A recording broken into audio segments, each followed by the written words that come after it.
Hi everybody, welcome to the month of May in the year of flavor adventure with the Lawrenceburg Public Library. I'm Carisa Bunten with 7th Street Gifts, a small brick and mortar established apothecary from 1999. We actually have just turned our building into a whole house Airbnb, and I have retired from brick and mortar shopkeeping, and we work out of the commercial kitchen on 517 West 7th Street, Newport now. So if anybody's coming up to the big city and wants a cool place to stay or would ever want to meet me for a commercial kitchen tour to see how I do our jellies and our herb blendings, let us know or Denise know through the library, and I would love to accommodate that. So speaking of the library, the Friends of and the Lawrenceburg Public Library, a big thank you too for sponsoring the year of the Adventure of Flavor, and you for expressing interest in registering and checking out your kits and then going home and exploring in your own kitchens. So for the month of May, we've done ginger, which is a tried and true. I think we're all familiar with it, even if it's just from a little bit of Canada Dry after a tummy ache or something like that. So ginger is technically, we oftentimes call it ginger root, but by true definition, it's a rhizome. And they're very, very similar. It just has to do with propagation. And these roots grow a little bit closer to the surface. They're a little softer. They sprout growth, and they grow a little bit differently than roots. They grow a little more vertically, or horizontally, than vertically. So I just wanted to let you know when we say ginger root, I use that term with rhizome interchangeably. And the type of ginger that's going to be in your kits to take home and use in your own kitchen is ginger zingiber or zingibar. And I often wondered if any of you grew up with the lemon zinger tea from Celestial or Sleepy Time that you used to get at the grocery store. I remember having it at like my grandma's or just tea parties, and it's funny because the zinger is ginger. So instead of calling it lemon ginger tea, they called it lemon zinger, and now I know why. And then of course it's the officinal, which just means it's the pure botanical species that's medicinally approved and that you can take into your body, so it's not like a hybridized version just for looks or landscaping. So again, ginger with the flavor adventure is zingy. That's a really good adjective to describe it. It does have a more of a zing than a spice sometimes. And we oftentimes find it in 3 common forms: dried, like a powdered. Probably a lot of us have that in a little round glass container from Kroger that we use for like our ginger snaps or just occasional recipes. Candied, and that's what you'll have in your kits that you take home. And then fresh. And so dried is the strongest in flavor and potency, and you'd oftentimes think it would be the exact opposite, but dried makes it a spice and not an herb, right?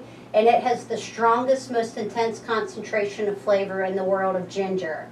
Candied is right in the middle, and that's what I chose for you guys for your kits, because I wanted something that just hit like the middle of the road and would please the most palates. I also wanted you to see the rhizome or root intact and how you can cut and candy it yourself, because that's part of your recipe for your take home.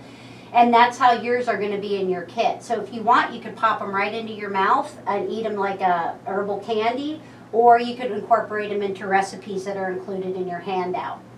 And then fresh is the sweetest and mildest form of ginger. And I just saw fresh ginger root at Aldi's and Lawrenceburg just last week, which is really exciting because you used to have to look for it at Kroger or go to Meijer or like a special market. But it's everywhere now. It's kind of become a common produce item, which I think is excellent. And one thing I wanted to mention to you, that if you get ginger root, because you kind of get bigger pieces, and I don't always use all mine because you don't need a lot in your recipes, or it kind of gets away from me and it'll start to kind of shrivel or wither up or look like it's going to get bad, like a potato kind of would do.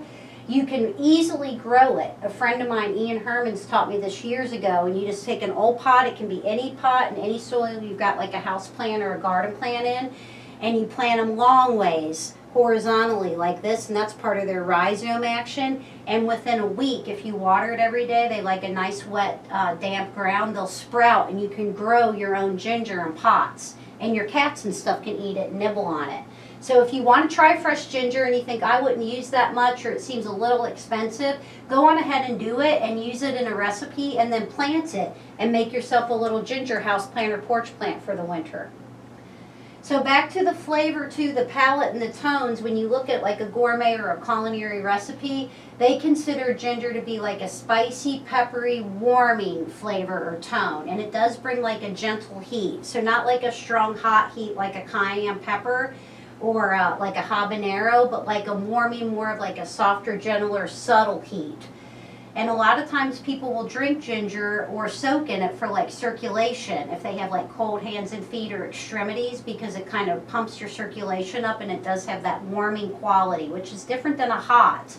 Hot would be like a pepper, a warming would be like a ginger. And besides its flavor, and this is what most of us probably are familiar with it for, just growing up with you know, ginger ale or Canada Dry or a little ginger candy or lozenge, as for a nausea, morning sickness, or just like after a bad flu or travel sickness, motion sickness.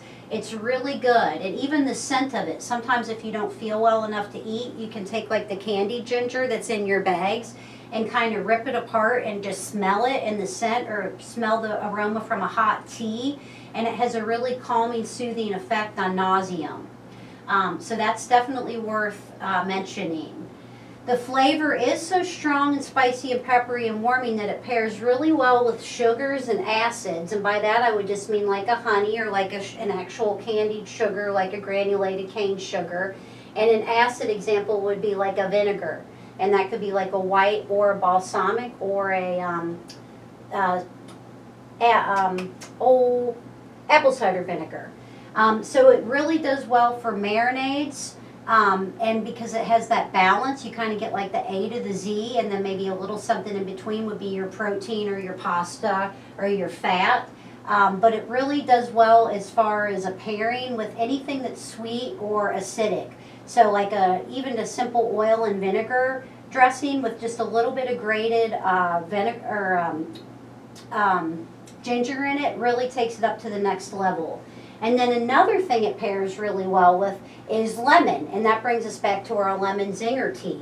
So you could do a really simple marinade with like just an apple cider vinegar and olive oil, lemon zest, which is just the peel, basically grated, finely grated, and then you could zest your ginger or add a little bit of powder, 4 ingredients, and let that soak with like a fish or a white light protein like a turkey cutlet or a chicken breast, and it really takes it up like the next level.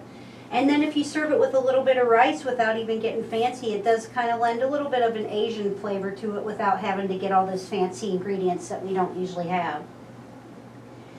So again, besides its flavor, it's medicinal in nature. So it's a safe taste. It's one that you could let like a little child kind of nibble on and explore for the very first time. Even if it's a little hot and spicy for them, it wouldn't burn or sting like a pepper, or even like a peppermint or spearmint can be too strong sometimes. So it's good for the very young, and then all the way to the convalescents, so people who are older and sicker and have a very fragile immune system. It's a flavor that kind of crosses over, and it's caffeine free. It doesn't have any known reactions unless you would have like maybe some sort of rare allergy or whatever, and then you would know that already. So it's just a really safe medicinal flavor to kind of incorporate into teas or for tummy aches, or even just into recipes without much concern or worry about it not sitting well with somebody who's extra fragile. So again, your kit today is in a brown Frontier certified organic food bag, and so you can just store it in the bags that it'll come in if you want. They're lined with a wax so it keeps them dry and shelf stable.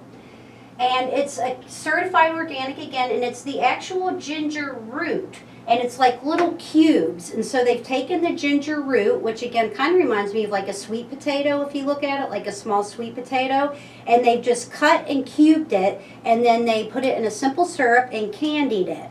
And then I put the recipe for how to make your own crystallized or candied ginger. Those terms are generally used interchangeably. Crystallized or candied mean the same thing. Because it is so easy to buy and grow now, I thought that if you fell in love with your sample and your bags, it would be a fun and easy thing to make on your own. And it has a pretty long shelf life as well. So it's not a terribly difficult thing. It's about 5 or 6 steps. And it would be very easy for you to make this on your own later at home if you like it. And then if you want, to just use your candied ginger cubes as is.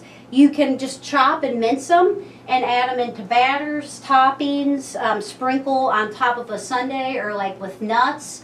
You can also use them in whole. You would just drop a cube in and boil it with a decoction recipe and instructions. And Denise and I are going to include the decoctions in with your ginger root, so you would know that if you did decide to make it a beverage, since it's a root or a rhizome, those would be decoctions. And then there's other fun ideas for sun tea and infusions and cold infusions that you might like to use from some of your other flavors for earlier on in the year. And then I know I told you that I was going to do jellies for everything, and I am, and that's where I've been working out of the commercial kitchen, and I hate to rub this in, but the ginger jelly is probably one of the best we have. My little boy Owen, who is pretty discerning when it comes to flavors and the things I bring home for him to try, says this is his favorite so far. It reminds me a lot of like an ale 8, so a little spicier and less sweet than a ginger ale, but really good. And I included the recipe for you guys to try on your own because I got these and I got a bad batch of jars. And so I'm going to make more. I sent mine back, but about half of them popped. And since they came in a faulty batch and it's you guys, I just don't want to take any chance of the seals not sealing right and something getting moldy or whatever. So I returned these jars and got better shelf-stable canning jars that I think will work. Yeah, there's a pop. And I'm going to include them next time. I'm going to make it up to you all. But in the meantime, if you wanted to, I know we have a lot of canners and pressure cook users and really crafty women who know how to use that kitchen. This is the jelly recipe. And again, I'm going to make it up to you and bring them to you again, but I just want them to be perfect, and I don't want to pass out anything with weird jars. It's just not worth the risk. But to make this recipe, and again, it's one of the best we've come out with, is I used 4 cups of water just right from the tap, 5 ounces of ground ginger root, and for this you would use all of your candied if you wanted to make it with your candied and not have to get ground ginger, a 1/4 cup of lemon juice, 1 package of pectin, just Sure Gel Pectin, it's 1.75 ounces, and then it is quite a bit of sugar, but a little goes a long way, and then that gives you your incredibly long shelf life. That sugar is a great preservative. It's 4.5 cups of sugar. And then I just followed the instructions on the Sure Gel package as if I were going to make mint jelly. And it came out really, really good. So next time, like I said, it'll probably be a couple months. I'm going to have the ginger, the rosemary, and then our third. And we'll do like a little set or a tasting or something. But it's a great recipe and incredibly easy to make. It did not take long at all. And it's a very affordable ingredient. I would really encourage you to do it. If anybody likes ale 8 or ginger ale, and that's kind of one of their go-to treat flavors, you would really like this. And back to ginger's flavor, how it's good for nausea and morning sickness. A lot of us use like a dry toast or a real simple white toast when our stomachs are a little off.